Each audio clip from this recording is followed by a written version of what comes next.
between a leader and a manager, right? So the typical managerial mindset is about control, right? They want to control stuff, right? They want to measure, they want to know what you're going to do, when you're going to do it, and how you're going to do it, right? And if they could, they would be sticking, you know, cameras and drones and Yeah. following you around, and that's you know, and there's a place for that, but balanced against that is you have to have some sort of vision about where you are headed, whether that's as a nation, as a company, as an organization, as a family, as a, you know what I mean, and that's really where the leader comes in, and the lead. So what does then the leader do? So the leader, to me, is responsible for the vision, the story, the narrative, whatever you want to call it, about what this group is all about. Yeah. You Yeah. know, why do we Why do we exist? do this? Yeah. You know, and where are we today, and where are we headed? And of course, they can't just yell at you and say this is the vision. It has to be compelling. Yeah. You know, it's the difference if the leader, sorry, if the manager is about pushing you to get onto the bus, and the leader is about compelling you. You don't need people giving you incentives and bonuses and whatnot. You just like, wow, I got to get Yeah. I've onto got this to follow bus, this guy. Yeah. and let's go on this crazy adventure wherever it is we're going to, sort of thing. And we don't have any of that, you know. And I think that's part of the reason that tech startups have become such a big deal. I mean, think about like, why are startups now such a big deal, right? And I actually think if you think about a startup, typically a real startup, it basically has no money or very little money. It has typically no to few customers. It has no to few employees, right? So how do you get from that to, let's say, Google or Facebook or whatever, right? In a relatively short space of time. Exactly, yes, and that's a really great point. And I would argue it's because in nearly all the cases, it's because they have leadership, and the leadership knows about how to create and communicate a compelling vision about where we're going, and that you're going to want to join us. Not even about making billions of dollars or millions of dollars, but just simply because this is going to be an exciting, journey. Yeah. And everyone knows who those leaders are, don't they? The Mark Zuckerbergs and the Elon Musks and the Yeah, Bill Gateses and people like that. They're and very what's interesting. visible. Sorry, not to interrupt. The guy who created Slack, Stuart Butterfield, which I think eventually sold for 40 billion or something like that to Oracle. I mean, when he talked about, you know, you'll no doubt see these things when they talk to successful people and say, "Oh, what would you have done differently?" And it was fascinating because the thing he said, I would have spent a lot more time crafting the story, you know, to make it. You know, if you think about something like Slack, how do you explain that before there is Slack, right? You know, other than messaging, you know, but well, we have messages, so why do we need it in this form, sort of thing.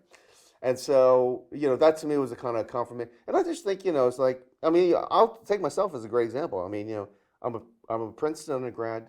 I got my MBA from Wharton, you know, one of the most prestigious business schools out there, right? Ostensibly two of the greatest leadership academies in the world, right? And I can say from personal experience, you don't learn a goddamn thing about leading anybody, right? It's all about management, quantification, analysis, critical thinking, you know, written communication, you know, all the sort of the basic tools of how to manage a thing, and that's frankly what most of those people want is they want to be given responsibility for 1,000 people, you know, whatever, some sort of thing, which and it's all the flow all comes to them, right? So the people now report to them, right? And there's very little of them pulling people up, right? Because they don't have those skills. You know, you don't learn those skills, which is why I think you're seeing a lot of new leaders come from very unconventional backgrounds, like Trump, like, you know, as a great example of someone that knows, for better for worse, the natural tools of what gets people. I mean, he's got a practical cult now, as I'm sure you've read. I mean, you know, or seen. And so I think, you know, TED is all about how do you convert formerly boring things about experimental physics or about psychology or about neuroscience or whatever, and actually make them genuinely compelling that even That you know anyone can a understand. 12-year-old can get now excited about you know these sorts of topics. And so I think that may be where, you know, and so, and one of the things to me about, you know, so again, as an example, you know, if you look, so I've been a long time Hillary Clinton supporter. I donated to both of her campaigns, her presidential campaigns, the only campaigns I've ever donated to the federal maximum. And, you know, like, my mother's been a long time Republican, like lifelong Republican, and so we've always just stayed away from talking about stuff. But that summer of 2016, she asked me very politely and was wanting to have a constructive discussion about, you know, so why should one vote for Hillary Clinton, right? And I immediately launched into all the anti-Trump stuff about, you know, racist, sexist, blah blah blah, all that sort of jazz. And she said, like, listen, this isn't about Trump. I accept that he's doesn't seem like a very good person, right? But this is more about why should I or anyone else vote for Hillary Clinton? Like, what is she going to do? Yeah. I just remember just totally stumped and an increasingly red-faced. I couldn't think of a single thing that she was going to do. Yeah. Right. And the same thing was true about the Brexit campaign. You know. Yeah, I think there was a very compelling argument on one side. And Take back control. Yeah. 350 million a week to the NHS. You know. Some very can anyone remember anything about the Remain campaign? No. Not a single thing. What you can remember is Project Fear, which was the brand, of course, their enemies gave it's just fed into to them, right? And the same thing with Trump. You know, we're going to build a wall. We're going to make America great again. We're putting America first. 3 very short, one-sentence stories about where we're going, right?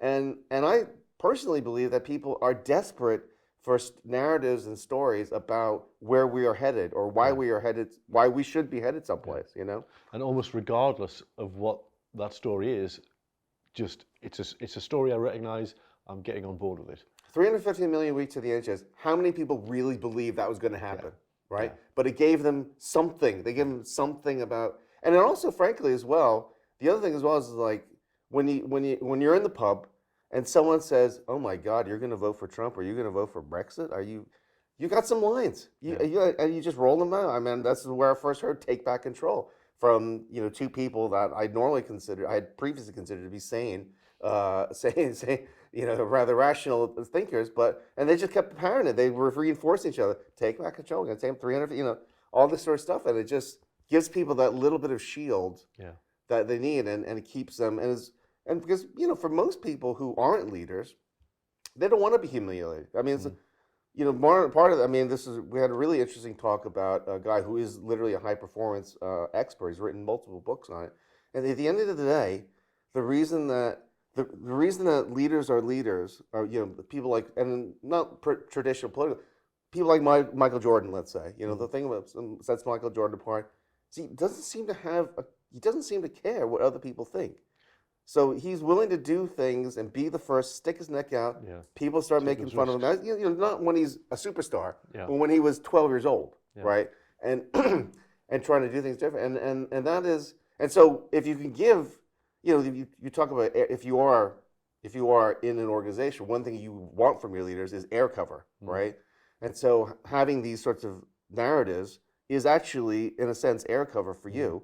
So if you do get called up for something, you got something to say other than, So anyways, sorry. So I think that's part of, you know, the whole TED thing and Thinking Digital and the Bright Ideas stuff is really just, you know, working with, you know, with people who are obviously very bright and accomplished. And what's great is increasingly we used to look for people that were already accomplished, polished speakers. Right.